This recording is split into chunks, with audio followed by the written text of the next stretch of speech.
Halo, selamat malam pemirsa. Assalamualaikum warahmatullahi wabarakatuh. Pemirsa pasti sudah tahu siapa yang menjadi narasumber kita, tamu yang kita undang ke One on One malam hari ini adalah seorang ustadz, yaitu Ustadz Dasat Latif. Kita malam hari ini akan berbicara mulai dari soal serangan Israel ke Gaza Palestina yang sampai saat ini belum juga berhenti meskipun ramai di luar sana mengenai boikot produk-produk Israel. Kemudian juga kita ketahui bahwa saat ini Idul Adha sudah di depan mata, tapi ternyata ada perbedaan waktu kapan Indonesia merayakan Hari Idul Adha dan juga di Arab Saudi sana berbeda pemirsa. Ditambah lagi kita juga banyak melihat mengenai para pesohor negeri ini yang pergi berangkat haji dengan harga yang cukup fantastis ratusan juta untuk bisa berangkat haji tanpa waktu tunggu yang lama, yaitu haji furoda. Nah, hal-hal tersebut akan kita bahas selengkapnya malam hari ini. Langsung saja saya sapa Ustadz Dasat Latif. Assalamualaikum Ustadz, apa kabar? Waalaikumsalam warahmatullahi wabarakatuh. Alhamdulillah sehat, tapi mata saya masih ada masalah. Saya baru kira-kira 14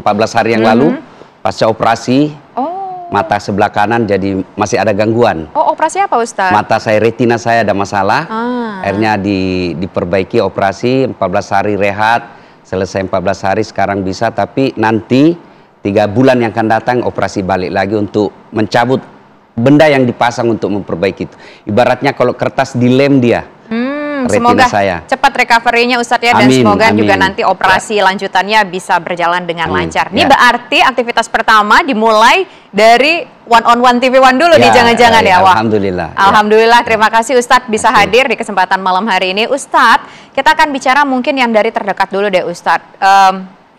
Idul Adha untuk antara Indonesia dan Arab Saudi itu ternyata berbeda lagi. Dan besok juga adalah orang-orang pada wukuf di Arafah. Ustadz, kita menilainya soal perbedaan waktu jatuhnya Idul Adha ini sebagai orang Indonesia gimana sih Ustadz? Kita tinggal di Indonesia, tapi kan kalau kita pikir-pikir Arab Saudi itu juga waktunya lebih mundur dibandingin dengan Indonesia. Dan waktunya berbeda juga dengan kita untuk merayakan hari raya itu. Alhamdulillah, salawat dan salam kepada Rasulullah Muhammad SAW. Bagi saya, bukan di situ esensinya. Bagi saya adalah ketaatan kepada Allah.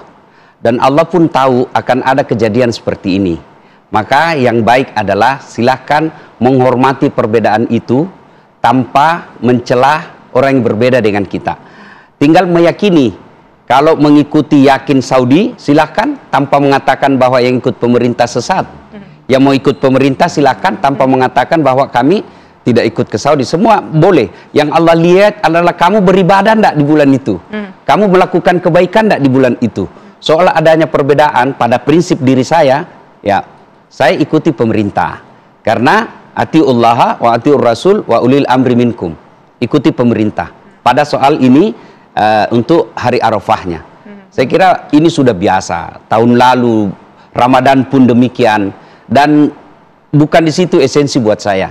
Esensi buat saya adalah saya beribadah. Dan nanti di hari akhir kita serahkan kepada Allah. Yang penting kita yakin bahwa kita ambil.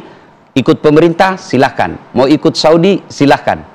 Ya, seperti itu. Oke, jadi kalau puasanya juga terserah dengan keyakinan hati. Mau ikut Arab Saudi boleh, mau ikut pemerintah Indonesia juga boleh. Ya, bagi saya esensinya bukan tanggal itunya, tapi lebih penting adalah kamu ikut enggak ajaran sunnah Rasul untuk berpuasa. Ya, saya berpuasa. Soal ini nanti apakah dinilai oleh Allah 9 atau 10 Zulhijjah, biar Allah yang nanti yang tentu. Yang penting bagi saya berpuasa. Ya. Oke. Nah Ustadz, saat ini kan kalau bicara haji terlepas, itu berarti sudah clear nih. Kita ngikutin Arab Saudi atau ngikutin pemerintah Indonesia. Yang penting keyakinan hati kita di mana dan kita melaksanakan apa yang menjadi anjuran dari agama Islam, ibadahnya seperti apa. Tapi kalau kita bicara soal pergi menunaikan ibadah haji, saya yakin mayoritas masyarakat Indonesia salah satu mimpinya adalah berangkat ke Tanah Suci, datang ke rumah Allah, mendapatkan panggilan tersebut Ustadz. Tapi kan kita tahu bahwa tidak semua orang bisa berangkat ke sana. Ada orang yang sudah menabung bertahun-tahun, alhamdulillah bisa berangkat. Ada orang juga yang sudah menabung bertahun-tahun, kasihan, ada yang kena tipu. Ada juga orang yang sudah nyampe sana, nggak bisa menjalankan ibadah karena ketipu dengan haji furoda, Ustaz. Ya, kembali kepada sendi dasar haji. Kan di situ dikatakan dari 5 rukun Islam yang ada naik haji bagi yang mampu. Ya kan? Mampu di sini, mampu secara fisik, mampu material. Nah, ada orang mampu fisik, mampu material, tapi terbatas oleh kebijakan. Kebijakan ini yang dimaksud adalah ngantri, ya kan? Nah, Kalau bagi saya, yang penting sudah mampu daftar. Daftar. Kalau sudah daftar, Allah sudah tahu. Kalau sudah niat mau haji. Tapi apa boleh buat, ada keterbatasan karena banyaknya peminat orang haji, harus diantri. Nah, diantri inilah pada saat antrian tiba ajal, ya Allah sudah tahu, saya sudah mau haji, tapi terbatas oleh kebijakan. Pahalanya sama nggak Ustaz? Ya, tentu beda. Tapi yang dipentingkan di sini adalah, kita sudah mau, karena Allah dalam hadits qudsi Allah jelaskan, siapa yang sudah mampu, lalu dia tidak menunaikan ibadah haji, maka matinya hanya dua. Mati dalam keadaan kafir atau mati dalam keadaan fasik. Kafir itu matinya tidak beragama Islam.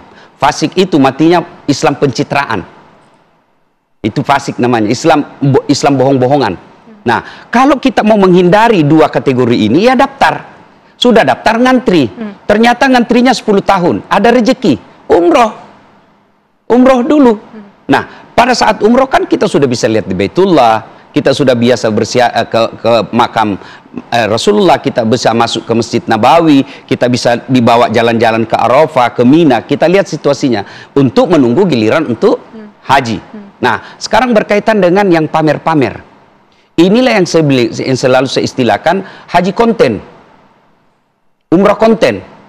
Ibadah itu jangan dipamer-pamer. Hai guys, apalagi sampai mengatakan saya bayar sekian. Apa yang kau mau capai dengan pamer seperti itu? Tidak akan menyakiti hati orang Islam yang sudah bertahun-tahun, lalu kau katakan saya daftar hari ini berangkat besok. Untuk apa yang kau mau capai dengan menyatakan seperti itu? Lebih baik kau diam-diam pergi beribadah. Untuk apa pamer-pamer? Nah, ini haji-haji konten seperti ini. Ini menyalahi ikrar kita, perjanjian kita kepada Allah setiap sholat. Inna sholati wa nusuki wa mahyaya wa mamati lillahi rabbil alamin. Semuanya kepada Allah, bukan karena saya mau konten. Ini bagi-bagi saudara-saudaraku ini yang YouTuber, ibadah-ibadahlah. Tapi jangan kau lukai perasaannya orang yang ngantri. Sampai kau katakan saya habis duit saya begini. Biarlah Allah yang tahu ibadahmu. Ibadah itu keikhlasan. Dan ibadah haji itu ada orang ngantri bertahun-tahun sampai berpuluh tahun mengikuti aturan dan prosedural. Tiba-tiba ada orang hanya kedekatan dengan pejabat atau lain sebagainya, tiba-tiba dia berangkat. Bisa jadi dia berangkat, tapi dia katakan labbaik Allahumma labbaik, ya Allah saya datang untuk menghadap kepadamu. Allah katakan kau bohong, kau datang sini mau bikin konten. Ya kan? Nah, oleh karena itu saya selalu ceritakan soal haji ini, ya, ilustrasi sederhana. Ada dua orang murid selesai belajar, dia keluar pesantrennya. Gurunya katakan kau hiduplah dengan ilmu masing-masing. Yang satu jadi pedagang, yang satu jadi tukang kebun. Yang jadi tukang kebun panen ubi, dia bawa ke gurunya. Guru ini ada ubi, lalu gurunya katakan kau baik betul. Guru saya mau pamit, kata gurunya tunggu dulu, masuk ke istrinya, apa dikasih anak kita ini?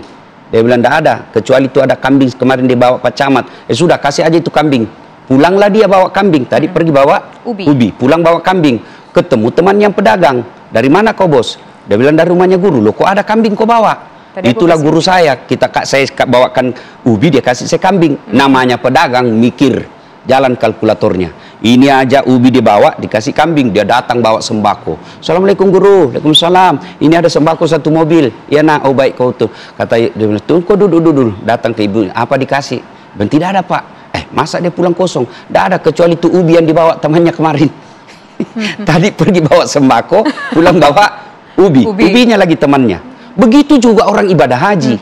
Sama rukunnya, sama tata caranya, sama miqatnya, sama Mina, Arafahnya. Tapi demi Allah, banyak yang pulang bawa kambing, tapi tidak sedikit yang pulang bawa ubi. Nah, itu jangan sampai kita dari niatnya. Ubi, ya. Bagi saya, haji-haji deh, enggak usahlah kok pamer-pamer. Tapi kalau misalkan yang bersangkutan nih dapat endorsement, ya, dari katakanlah dari pihak-pihak tertentu gitu, dan ini sebuah bentuk kerjasama, misalkan entah itu umroh, entah itu pergi haji, itu gimana Ustadz? Ya, niatnya. Kamu mau pergi niat ini ibadah karena Allah atau mau bisnis, mau dagang, ya tapi semua akan kembali. Kalau misalkan ya boleh, tentu boleh. Tapi nilainya ibadah lah. Kan ada juga yang kecil-kecilan pergi ke sana bisnis, bisnis misalnya rokok, Sampai di sana jual beli rokok juga. Ada juga begitu. Nggak apa-apa, Ustaz? Dia titip ke jamaah ya. Kalau didapat tentu dipersoalkan. Okay. Ya. Jadi ibadah harus dijaga kemurniannya.